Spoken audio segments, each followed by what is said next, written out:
मुझे मृत्यु से कोई डर नहीं है, पर मुझे मरने का भी कोई जल्दबाजी नहीं है, क्योंकि मुझे मरने से पहले बहुत कुछ करके जाना है। स्टीफन हॉकिंग्स, एक ऐसा इंसान जिनका पूरा शरीर कोई काम नहीं कर पाता, ना कुछ बोल पाते, ना कोई एक्शन, ना कोई रिएक्शन दे पाते। पर इस इंसान को देखकर यही लगता है कि ऐसी कोई मंजिल नहीं जहां पहुंचने का रास्ता ना हो।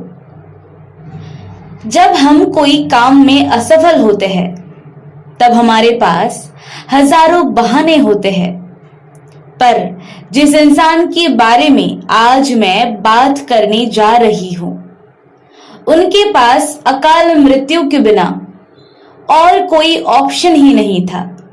घुट घुट के मरना, अपनी मौत खुद अपनी नजरों की सामने होते देखना, सिर्फ यही एकमात्र ऑप्शन था उनके पास। पर उन्होंने ये हर भविष्यवाणी और डॉक्टर की बानी को झूठा साबित करके दिखाया। कहते हैं, ईश्वर का दिया हुआ कभी अल्प नहीं होता।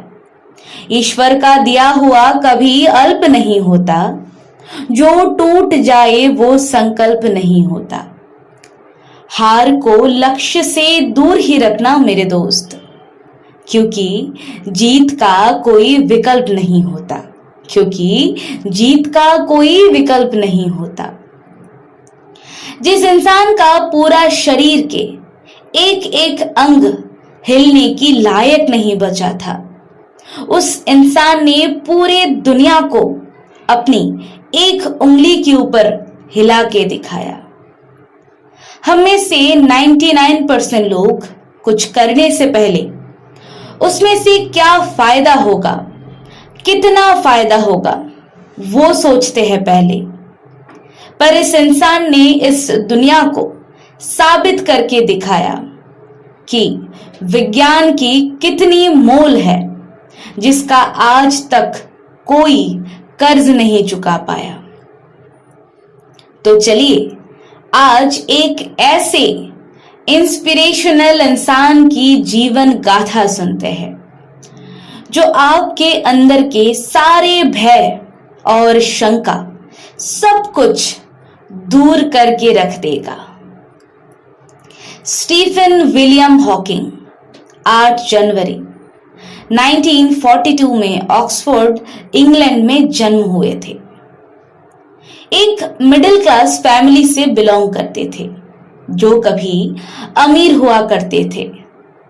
पर उनके दादाजी को बिजनेस में भारी नुकसान होने के कारण वो लोग कुछ समय के लिए बैंकरप्ट हो चुके थे।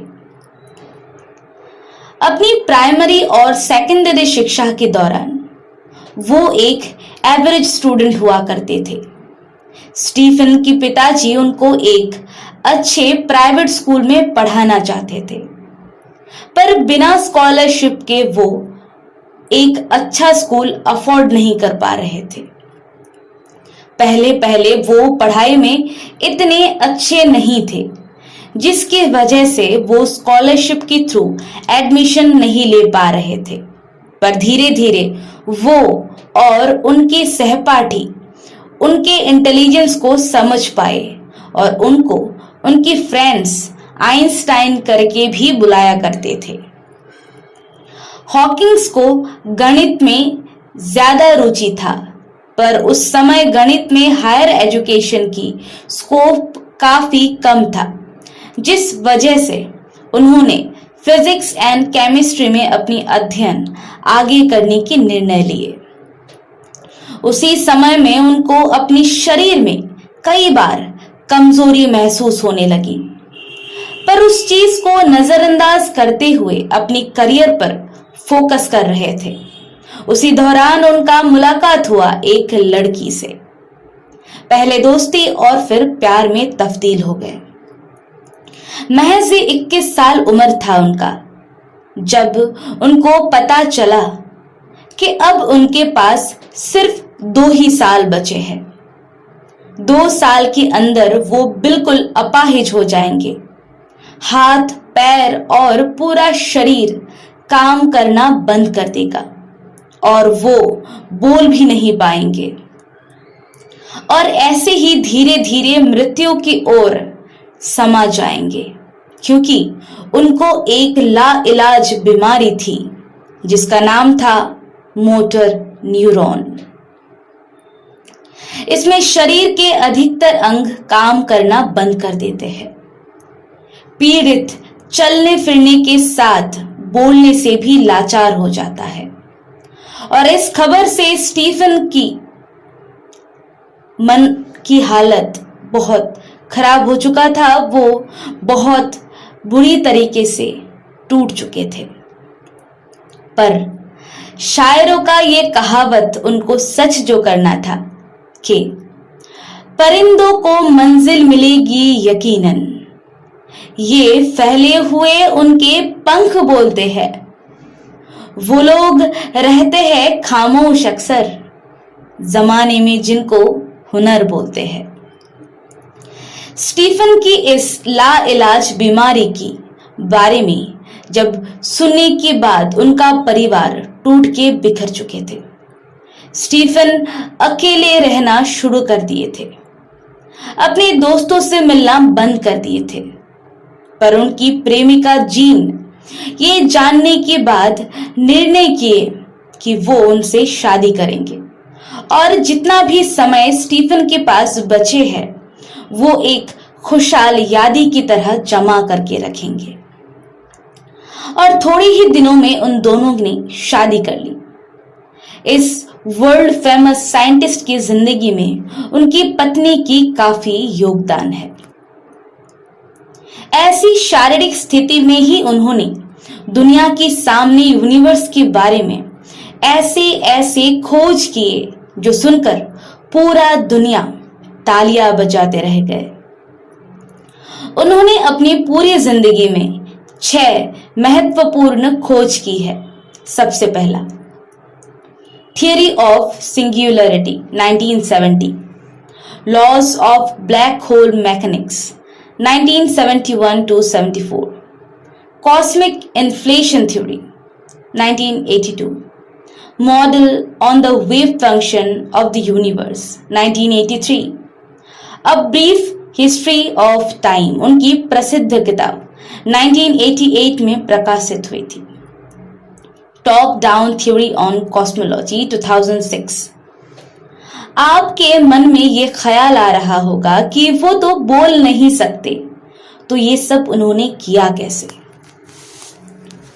शुरुआती दिनों में उन्होंने स्पेलिंग बोर्ड के द्वारा इशारों से अपनी बातों को सबके सामने लाते थे और आगे उनको एक वॉइस सिंथेसाइजर दिया जाता है जिसमें उनकी गालों की वाइब्रेशन से कंप्यूटर में आवाज उत्पन्न होता था और ऐसे ही वो अपनी बातों को सबके साथ शेयर कर पाते थे। जहां डॉक्टर ने कहा था कि स्टीफन 2 साल से ज्यादा नहीं बच पाएंगे, वही उन्होंने अपने मनोबल के साथ 76 साल उम्र तक जिंदा रहे। 2014 में वो गुजर चुके थे। हमें विज्ञान को, पूरी दुनिया को इतनी सारी चीजें देकर गए जो आज तक साइंस के फील्ड में एक अनोखे आविष्कार की तरह जगमगा रहे हैं। उनका कुछ मान्यता जो फ्यूचर जनरेशन के लिए बहुत महत्वपूर्ण है। उनके हिसाब से पॉल्यूशन और ग्लोबल वार्मिंग जिस हिसाब से बढ़ रहा है, ऐसे में पृथ्वी अब सिर्फ 1000 साल तक ही जीने लायक बचेगा। इसीलिए इंसानों को एक दूसरी जगह का भी खोज करना पड़ेगा, पृथ्वी का खात्मा होने के बाद जहां हम रह सकते हैं। उनका ये मानना है कि हमें किसी दूसरे ग्रह के लोग यानी एलियंस के साथ कोई कनेक्शन नहीं करना चाहिए, क्योंकि अगर वो लोग हमसे ज्यादा ताकतवर हो तो वो हमें उनके गुलाम बना देंगे। वो भगवान पर भरोसा नहीं करते थे। वो एक नास्तिक इंसान थे। उनके हिसाब से ये यूनिवर्स अभी प्रसारण की स्थिति में है और एक समय बाद ये वापस संकुचित हो जाएगा और सब कुछ इसके अंदर समा जाएगा। अ ब्रीफ हिस्ट्री ऑफ टाइम उनकी प्रसिद्ध किताब 1988 में प्रकाशित हुई थी। इस किताब में उन्होंने ब्रह्मांड कॉस्मोलॉजी जैसे कि महाविस्फोट का सिद्धांत, बिग बैंग थ्योरी और ब्लैक होल के बारे में लिखा है। पुस्तक का पहला संस्करण 1988 में प्रकाशित हुआ और लगातार 237 सप्ताह तक संडे टाइम्स का बेस्ट सेलर रहने के कारण इसे Guinness book of world records में शामिल किया गया। इस पुस्तक की 1 करोड़ प्रति बिकी और 40 अलग अलग भाषाओं में इसका अनुवाद हुआ। ये एक ऐसा इंसान थे जिन्होंने ये साबित कर दिया कि इंसान चाहे तो वो कुछ भी कर सकते हैं, बस अपने ऊपर विश्वास होना चाहिए और कुछ करने की पक्का सोच होना चाहिए। कहते हैं मन में विश्वास रखो, आंखों पर चिंगारी रखो। मन में विश्वास रखो, आंखों पर चिंगारी रखो। जिंदगी में कुछ करना हो तो तरकीबें बहुत सारी रखो। राह के पत्थर से बढ़कर जरूरी है वो मंजिलें। सफलता आवाज दे रहा है, सफर जारी रखो। दोस्तों, कैसा लगा ये सक्सेस स्टोरी? आप लोगों को कमेंट में मुझे जरूर बताना है और वीडियो अच्छा लगा तो लाइक और शेयर जरूर करना और चैनल में नए हो तो सब्सक्राइब जरूर करना, क्योंकि आपका सब्सक्रिप्शन हमारा मोटिवेशन। धन्यवाद।